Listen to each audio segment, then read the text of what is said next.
దేవుని నామానికి మహిమ కలుగును గాక. బైబిల్ గ్రంథంలో నుండి కీర్తనల గ్రంథము 107వ అధ్యాయము 9వ వచనము చదువుకుందాం. ఏలైనగా ఆశగల ప్రాణమును ఆయన తృప్తిపరిచి ఉన్నాడు, ఆకలి కొనిన వారి ప్రాణమును మేలుతో నింపి ఉన్నాడు. ఏలైనగా ఆశగల ప్రతి ప్రాణమును ఆయన తృప్తిపరిచి ఉన్నాడు, ఆకలి కొనిన వారి ప్రాణమును మేలుతో నింపి ఉన్నాడు. ఆకలి అనేది అందరికీ తెలుసు. ఆకలి అయినప్పుడు ఏదో ఒకటి ఆహారం తినాలని ఆశపడతాము కదా. మనకిష్టమైన రుచికరమైన ఆహారం మన ఎదుటకు తీసుకొచ్చినప్పుడు ఆహారాన్ని చాలాసేపు మనం ఉంచాం, కానీ ఎంత త్వరగా అయితే అంత త్వరగా దాన్ని భుజిస్తాం. ఈ శారీరకమైన ఆహారము మన యొక్క శరీరమునకు బలమునిస్తుంది, శరీరంలో సత్తువునిస్తుంది, మన పనులు మనం చేసుకోవడానికి మనకు సహాయపడుతుంది. ఆహారము తినకపోతే బలహీనమైతామని మనము మంచి పోషణ ఇచ్చే ఆహారాలను మనం భుజిస్తూ ఉంటాం కదా. నా ప్రియమైన వాళ్ళారా, ఈ శారీరకమైన ఆహారము తిండి తిని మనము మన శరీరమును బలపరుచుకున్నట్టుగానే మన ప్రాణముకు కూడా ఆకలి ఉంది. హల్లెలూయా. మనకు శరీరము, ఆత్మ, ప్రాణము 3 ఉన్నాయి కదా. మరి ఈరోజు నీ ప్రాణము దేని కొరకు ఆశపడుతుంది, తృష్ణ కొరచి ఉంది? మనమందరము కూడా దేని కొరకు ప్రయాసపడుతున్నాం? మనమందరము కూడా ఉద్యోగము కావాలని, డబ్బు కావాలని, పిల్లలు కావాలని, వివాహాలు కావాలని, వీటి కొరకు ఆకలి కొనిన వారిగా పరిగెత్తుతూ ఉన్నాం. నా ప్రియమైన వారులారా, ప్రతి మానవునికి, ప్రతి వ్యక్తికి కోరికలెన్నో, ఆశలెన్నో, అవన్నీ కూడా మన జీవితాలలో జరగాలని మనం కోరుకుంటూ ఉంటాం. డబ్బు సంపాదన, పిల్లల భవిష్యత్తు కోసము, ఇండ్లు కట్టాలా, ఆస్తులు సంపాదించుకోవాలా అని దాని కొరకు పరిగెత్తుతూ ఉన్నాం, ఆకలి కొని ఉన్నాం. కానీ నీ జీవితంలో ఎప్పుడైనా దేవుని కొరకు ఆకలి కొన్నావా? ఎప్పుడైనా దేవా నాకు నువ్వు కావాలి అనుకున్నావా? రుచి చూసి తెలుసుకోవాలి కదా. రుచి చూసా యేసయ్య ఉత్తముడని, మరి ఆయన కొరకు నువ్వు తృష్ణ కొనుచున్నావా? కీర్తనల గ్రంథము 42వ అధ్యాయం 1-2 వచనాలు. దుప్పి నీటి వాగుల కొరకు ఆశపడినట్లు దేవా నీ కొరకు నా ప్రాణం ఆశపడుచున్నది, నా ప్రాణము దేవుని కొరకు తృష్ణ కొనుచున్నది, జీవము గల దేవుని కొరకు తృష్ణ కొనుచున్నది. దేవుని సన్నిధికి నేను ఎప్పుడు వచ్చేదునో, ఆయన సన్నిధిని నేను ఎప్పుడు కనబడదునో. హల్లెలూయా. కీర్తనాకారుడు దావీదు భక్తుడు అంటున్నాడు, దుప్పి నీటి వాగుల కొరకు ఆశపడినట్లు నా ప్రాణము దేవా నీ కొరకు తృష్ణ కొనుచున్నదంటే ఆకలి కొనుచున్నది. దేవుడు కావాలనే తృష్ణ మనలో ఉండాల, ఆశ మనలో ఉండాల, ఆకలి మనలో ఉండాల. దేవుణ్ణి ఎక్కువగా కోరుకునే వారిగా మనం ఉండాల.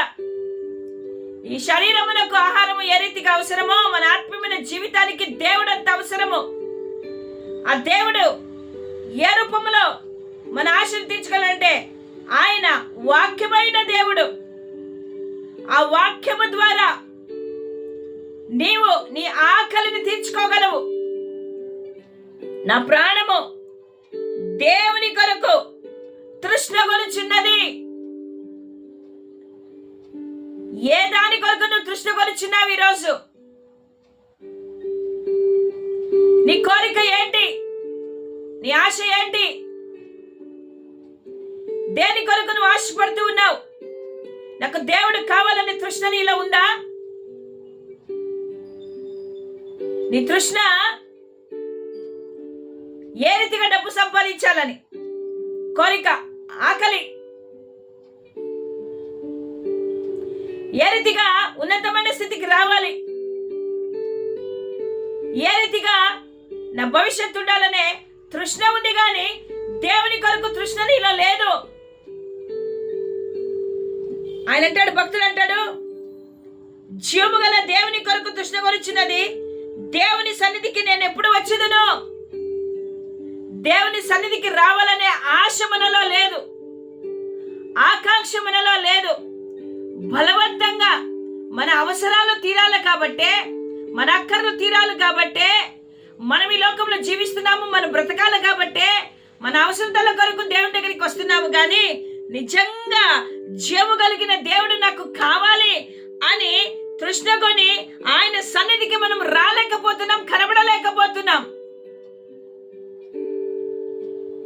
హల్లెలూయా. అటువంటి ఆశ మనలో లేదు. ఈ ఉదయ కాలమున ఆశ కలిగిన ప్రాణములను తృప్తిపరుస్తానంట. వెదుకుడి మీకు దొరికేదని అంటున్నాడు. నీవు ఆశ కలిగి ఆయనను వెతికే బిడ్డగా నువ్వు ఉండాలి. ఆయన సన్నిధిలో ఆయన దగ్గర కనిపెట్టుకొని వేచిన బిడ్డగా నువ్వు ఉండాలి. ఆ రీతిగా ఉన్నప్పుడు నీ జీవితంలో నీవు దేవుని యొక్క అద్భుతాలను చూడగలుగుతావు. ఆశ లేకపోతే, తృష్ణ లేకపోతే ఏమీ చేయలేం. నా ప్రియమైన వాళ్ళారా, దావీదు భక్తుడు తన అనుభవం పూర్వకంగా రాస్తూ ఉన్న కీర్తనలు. దావీదు పాపము చేశాడు. పాపము చేసిన తరువాత ఆయన 51వ కీర్తనలో దేవుని కొరకు ఎంత ఆశపడి తృష్ణగొంచున్నాడో, దేవుని సన్నిధిలో ఆయన ఏ రీతిగా మొరపెట్టుకుంటున్నాడు, ఆ కీర్తన మొత్తం మీరు చదివితే మీకు అర్థమవుతుంది. ఆయన తన అతిక్రమములు, తన పాపములన్నిటినీ కూడా దేవుని సన్నిధిలో ఒప్పుకుంటూ, దేవా నా యందు శుద్ధ హృదయము కలగచేయి ప్రభువా, ప్రభువా నేను నీ సన్నిధిలో నుండి నన్ను త్రోసివేయొద్దు, నాకు నువ్వు కావాలి యేసయ్యా, నాకు నువ్వు కావాలి, నువ్వు మాత్రమే నా జీవితాన్ని బాగు చేయగలిగిన దేవుడు, నీ కొరకే నేను తృష్ణగొనుచున్నాను. నేను పాపంలో పుట్టాను, పాపంలోనే నా తల్లి నన్ను జన్మనిచ్చింది, నా అంతరంగంలో సత్యము లేదు, నేను పవిత్రులవ్వాలి ప్రభువా, నన్ను హిసోపుతో కడుగు, నాకు నువ్వు మాత్రమే కావాలి అని ఆశ కలిగి, తృష్ణ కలిగి దేవుణ్ణి అడుగుతూ ఉంటున్నాడు.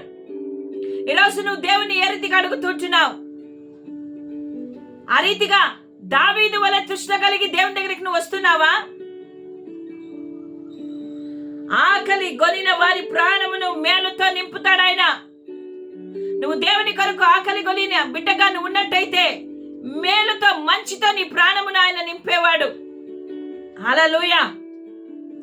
దేవునికి స్తోత్రం కలుగును గాక. యోహాను సువార్త 4వ అధ్యాయము 14వ వచనములో ఒక మాట రాయబడింది. చదువుకుందామా నా ప్రియమైన దేవుని బిడ్డలారా? దేవుని వాక్యం మనకు బలమునిస్తుంది, జీవమునిస్తుంది కదా. ఆ దేవుని వాక్యాన్ని ధ్యానించేటప్పుడు దేవుని యొక్క సన్నిధిని మనం అనుభవించే వారిగా ఉంటున్నాం.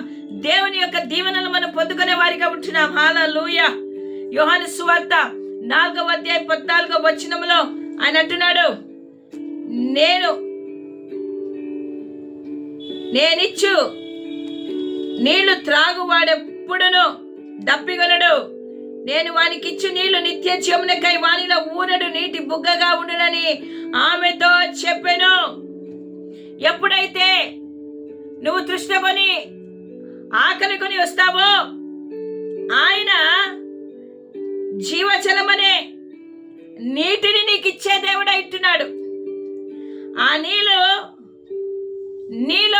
ఎల్లవేళలా ఊరడి నీటి బుగ్గగా ఉండును. ఆ నీళ్లను తాగువాడు దాహముగనుడు, ఆకలుండదు. సమరయ స్త్రీతో యేసయ్య మాటలు మాట్లాడుతూ చెప్తూ ఉంటున్నాడు. అందుకే ఆమె అంటుంది, అయ్యా నాకు ఆకలి దప్పులు లేకుండా ఉన్నట్లుగా నాకు ఆ నీళ్లు కావాలి ప్రభువా అని అడిగింది ఆమె. ఆ నీళ్లు నాకు దయచేయమని అడిగింది. హల్లెలూయా. ఈరోజు నువ్వు అడుగుతున్నావా, దేవా నా దుప్పి నీటి వాగుల కొరకు ఆశపడినట్లు నేను నీ కొరకు తృష్ణపడుచున్నానయ్యా, నా ప్రాణమునకు మేలు కలుగ చేయవాడు నీవే, ఇదిగో నీ జీవ జలముతో నన్ను నింపు ప్రభువా అని ఎప్పుడైనా మనం దేవుణ్ణి అడిగామా? లేదు కదా. అట్టి కోరికలు మనకు లేవు. ఆత్మీయమైన కోరికలు మనలో లేవు, చచ్చిపోయింటున్నాయి. జీవము లేని వారిగా నిస్సహాయ స్థితిలో పడి ఉన్న మనతో దేవుడు మాట్లాడుతుంటున్నాడు. దేవా నాకు సహాయం చేయ్యా, నాకు సహాయం చేయి దేవా, నాకు సహాయం చేయి, నా మేలతో నన్ను నింపు ప్రభువా. నేను తృష్ణగా వచ్చిన నీ కొరకు, నాకు నువ్వే కావాలయ్యా, నాకు ఇంకెవరు అవసరం లేదు, మేలుతో నన్ను నింపు అని దేవుని ఎప్పుడైనా అడిగావా? నీవు ఎల్లవేళలా నీ దృష్టిని దేవుని మీద ఉంచాలి. దేవుడు నీ జీవితంలో ఏదైతే అద్భుత కార్యాలు, ఆశ్చర్య కార్యాలు చేశాడో వాటికి కృతజ్ఞత కలిగిన బిడ్డగా దేవుని సన్నిధిలో నీవు దేవుని స్తుతించే బిడ్డగా ఉండాలి. దేవుడు నీ పట్ల చేస్తున్న మేళ్లకు దేవుని కృతజ్ఞతాస్తుతులు చెల్లిస్తూ ఇతరులతో నిన్ను నీ పోల్చుకోకుండా నీకు దేవుడు ఏం చేశాడో దానిని బట్టి దేవుని స్తుతించు. నిత్యత్వములో ఏదైతే ఉందో దాని మీద నీ దృష్టి నుంచి నీ ప్రాణమునకు మేలు నింపుకొని మేలుతో నువ్వు జీవించమని దేవుడు అంటున్నాడు. ఈ లోక సంబంధమైన వాటిని చూడొద్దు. ఈ లోకంలో ఉన్నవి ఏవి కూడా నీ ఆకలి దప్పులను తీర్చలేవు, నీ ఆత్మీయమైన దాహాన్ని తీర్చలేవు. అట్టి వాటి మీద మనసు ఉంచొద్దు. మత్తయి సువార్త 5వ అధ్యాయం 6వ వచనంలో ఒక మాట ఉంది. యేసుక్రీస్తు ప్రభు కొండ మీద ప్రసంగంలో మాట్లాడుతూ చెప్తున్న మాట, నీతి కొరకు ఆకలి దప్పులు గల వారు ధన్యులు, వారు తృప్తిపరచబడుదురు. నీ ఆకలి దప్పులు నీతి కొరకై ఉండాలి. యథార్థంగా నువ్వు జీవించాలి. అప్పుడు నీవు తృప్తిపరచబడతావు. దేని ద్వారా నువ్వు తృప్తిపరచబడతావో తెలుసా? దేవుని వాక్యము ద్వారా నీ ఆత్మకు తృప్తి కలుగుతుంది. హల్లెలూయా. దేవుని నామానికే మహిమ కలుగును గాక.